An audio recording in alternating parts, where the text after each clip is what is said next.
La chaîne Faisons-nous peur a été démonétisée en novembre 2025. Même s'il peut vous arriver de voir des pubs sur les vidéos, aucun revenu publicitaire n'est généré. N'ayez pas peur de soutenir la chaîne à travers des donations ponctuelles, mensuelles ou des achats de très longues narrations sur le site Buy Me a Coffee. Votre soutien est essentiel pour l'avenir de la chaîne. Affreusement vôtre, la ruse.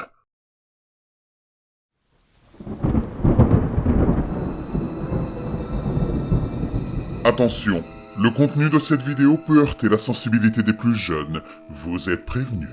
N'ayez pas peur de laisser un pouce bleu, d'activer les notifications et de vous abonner si ce n'est pas déjà fait.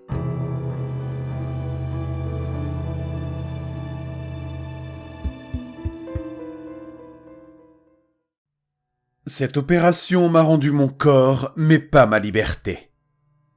À la fin de l'année dernière, j'ai été victime d'un accident vasculaire cérébral, un AVC. Les médecins m'ont dit que j'avais eu de la chance, c'est-à-dire que j'avais survécu. Dans l'ensemble, je ne suis pas sûr que cela puisse être considéré comme de la chance. Le côté gauche de mon corps était pratiquement paralysé. Je parviens à bouger ma jambe en la balançant comme un bâton, mais j'ai perdu toute dextérité. Ma main est inutile. Ses mouvements faibles sont trop irréguliers pour me permettre de tenir un livre. Mon élocution est incohérente et j'ai du mal à prononcer les mots que je veux.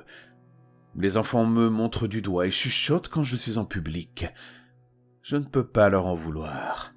La moitié de mon visage est affaissée. Les muscles tombent jusqu'à me donner l'air d'une figure de cire laissée au soleil. Mais j'ai eu de la chance. Je peux vivre comme ça. J'ai passé des semaines à l'hôpital, des mois en rééducation pour réapprendre à marcher, à parler, à manger sans me mettre de la bave partout. Tout le monde à l'hôpital était si gentil, si compréhensif. Je ne pouvais pas le supporter. Leurs paroles rassurantes, me disant que j'allais bien, que j'avais l'air d'aller bien, ne changeaient rien à ma perception de ma situation. Je n'allais pas bien. Non, je n'allais pas bien. J'étais brisé et hideux. J'étais irrémédiablement abîmé. Aucune de leurs techniques ni aucune de leurs instructions ne me rendrait celui que j'étais. Ils visaient simplement à m'apprendre à faire face. Ce n'était pas leur faute. Alors je souriais avec la moitié de mon visage. Je remerciais d'un signe de tête et je détestais silencieusement ce que j'étais devenu. Je savais que tout le monde faisait ce qu'il pouvait, mais je passais quand même mon temps sur Internet à chercher de meilleures réponses que celles qu'ils me donnaient. À chercher l'espoir qu'il existait quelque part un remède miracle.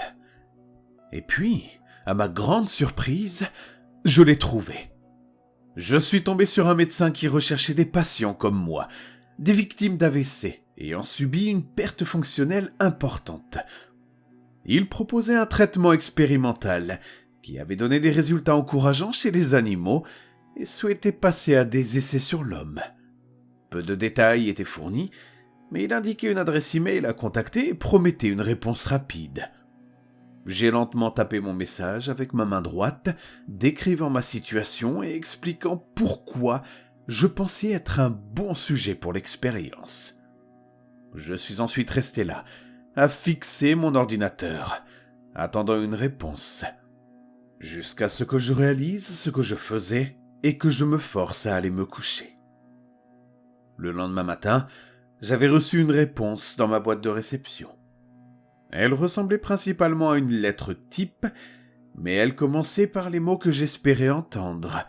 « Vous seriez un excellent candidat pour cette procédure. » Le reste du message contenait des détails sur la procédure qui, franchement, semblaient assez horribles. Le médecin proposait une greffe partielle du cerveau, consistant à remplacer mon lobe endommagé par celui d'un donneur décédé. Les effets secondaires potentiels comprenaient une perte de mémoire sévère, une paralysie totale, la perte de la capacité de parler et la mort. Je devrais me rendre en Amérique du Sud pour subir l'intervention, ce qui, selon moi, signifiait qu'elle était tout à fait illégale aux États-Unis. Et bien sûr, Mes proches et moi-même devions accepter tous les risques associés, dégageant le médecin de toute responsabilité en cas de problème. Mais je n'ai même pas hésité. J'ai immédiatement répondu par écrit pour accepter les conditions. Nous avons réglé les détails après quelques échanges supplémentaires. J'avais même très peur qu'il trouve dans mon dossier médical quelque chose qui m'empêcherait de recevoir l'opération. Mais tout était en ordre.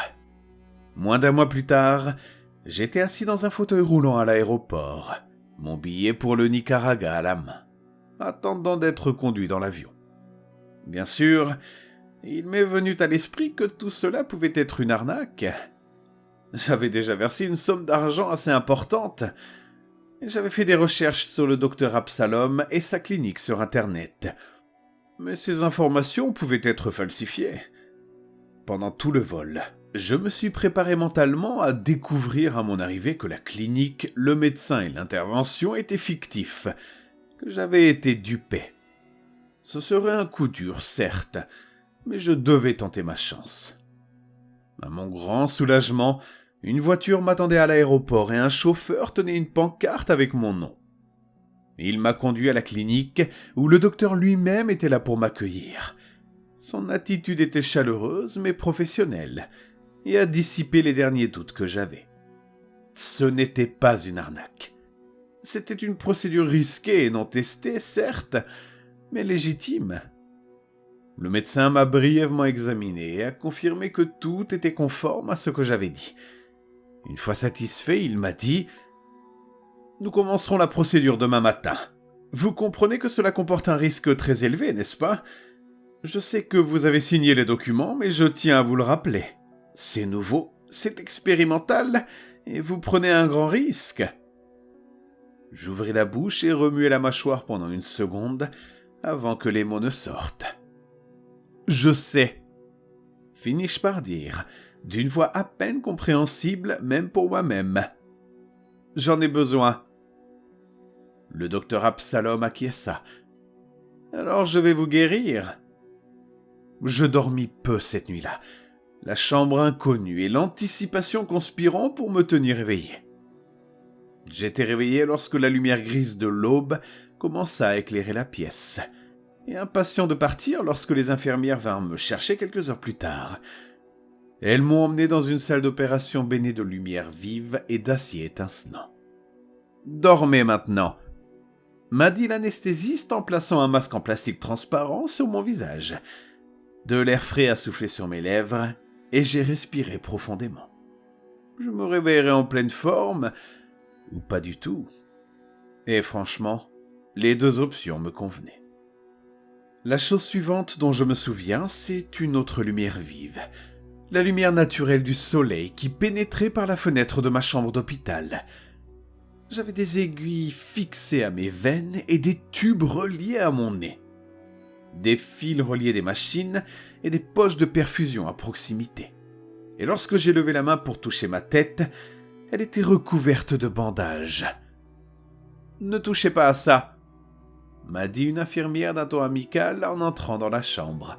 « Vous avez beaucoup de chemin à faire avant de guérir. »« Regardez !» lui ai-je dit en pleurant. « Regardez !» Je touchais les bandages avec ma main gauche. Elle bougeait sous mon contrôle, chaque doigt indépendamment. Les mouvements étaient maladroits, mais pour la première fois depuis 6 mois, je croyais que je pourrais retrouver mon corps. Mes progrès au cours de la semaine suivante ont été remarquables. Le premier jour, j'ai pu tenir un verre d'eau dans ma main gauche.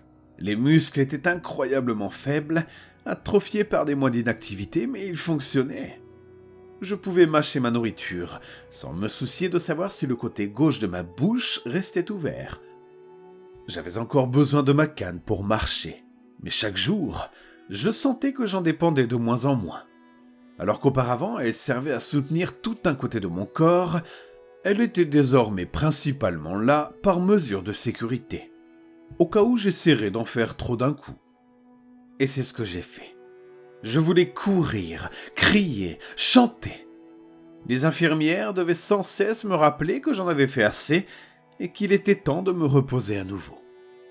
Malgré tout, je pouvais voir l'émerveillement dans leurs yeux. L'intervention du docteur Absalom avait tenu toutes ses promesses, et même plus. C'était vraiment ce qui se rapprochait le plus d'un miracle que je pouvais imaginer. Au bout de 4 semaines seulement, j'ai serré la main du médecin en lui disant au revoir. « Merci, docteur Absalom », lui ai-je dit clairement, sans marmonner. « Ce que vous avez fait est incroyable. Vous m'avez sauvé la vie. » J'ai laissé ma canne appuyée contre le mur de ma chambre. Je n'en avais plus besoin. Et si l'histoire s'était arrêtée là, je continuerais à chanter les louanges du remède miracle du docteur Absalom. Pour être honnête, mon corps fonctionne toujours parfaitement bien. Le lobe du donneur fait tout ce qu'il est censé faire, à une exception près. Tout a commencé discrètement, quelques semaines après mon retour à la maison. J'ai commencé à remarquer un léger décalage entre le moment où je tendais la main gauche pour attraper quelque chose et le moment où mon geste s'exécutait. Une microseconde, imperceptible pour les autres, j'en suis sûr. Mais je l'ai remarqué, et cela m'a perturbé. Ça a progressé à partir de là. Je trébuchais parfois en marchant, comme si ma jambe gauche ne se déplaçait pas exactement là où je voulais qu'elle aille. Je me cognais en m'asseyant, les 2 côtés de mon corps n'étant pas tout à fait d'accord sur le mouvement. Ce n'étaient que des détails, et j'étais encore bien loin de ce que j'étais avant l'opération, alors j'ai essayé de ne pas y prêter attention et de compter mes bénédictions. Puis, des mots que je n'avais pas l'intention de prononcer ont commencé à s'immiscer dans mon discours. Ils avaient toujours leur place dans le contexte. Je disais par exemple « tout va bien » au lieu de « je vais bien ». Je savais pourtant quels mots j'avais l'intention de dire, et j'étais alarmé d'entendre des mots que je n'avais pas pensé sortir de ma bouche. J'ai alors envoyé un email au médecin. Et c'est là que la rébellion a vraiment commencé. Le côté gauche de mon corps s'est bloqué. Il n'était pas mou comme auparavant, mais paralysé. Tous les muscles étaient raides et refusaient de bouger. J'ai désespérément essayé de me détendre, mais en vain. Je ne contrôlais plus rien. Terrifié, je me suis traîné jusqu'à l'ordinateur et je me suis affalé maladroitement sur la chaise. J'ai ouvert mon courrier électronique et j'ai commencé à taper avec ma main droite, mon côté gauche étant toujours figé. Mais après avoir écrit 2 phrases, l'écran est devenu noir. Perplexe, j'ai regardé autour de moi pour découvrir que ma main gauche était posée sur le bouton d'alimentation de l'ordinateur. Ma main s'est levée devant mon visage et m'a tapoté légèrement le nez. « Non !» a dit ma bouche. Ce n'était pas moi qui la bougeais. J'ai essayé frénétiquement de former des mots, de reprendre le contrôle. Mais c'était comme si tout le côté gauche de mon corps venait de disparaître. Je ne pouvais même pas cligner de l'œil gauche. Ma bouche s'est lentement courbée en un sourire. « Calme-toi !» m'a dit ma voix. Ma main droite a eu un spasme que je ne pouvais pas contrôler. Je vais bientôt reprendre le contrôle total. C'était la semaine dernière et comme promis, je perds chaque jour un peu plus le contrôle. Il sourit avec ma bouche, touche avec mes mains, marche avec mes jambes.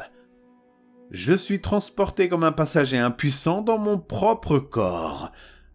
Le seul moment où j'ai un certain contrôle, c'est quand il dort. Même alors, je me retrouve dans la même situation qu'avant l'opération. Un côté gauche presque inutile, traîné péniblement par le droit. J'ai essayé pendant des jours de profiter de son sommeil, mais mes mouvements maladroits le réveillent, et il me ramène facilement au lit. Il m'a fallu des heures de mouvements extrêmement lents pour atteindre l'ordinateur ce soir. J'ai envoyé un email à la clinique, mais j'ai peur d'en dire trop, de peur qu'ils me prennent pour un fou. Je leur ai demandé de m'envoyer un email dans la nuit, dans l'espoir d'être le premier à avoir leur réponse. Si mon état est sous contrôle lorsque le mail arrivera, je crains que cette possibilité ne soit perdue. J'ai dit que je donnerais n'importe quoi pour être à nouveau entier, mais je me retrouve encore plus emprisonné qu'avant.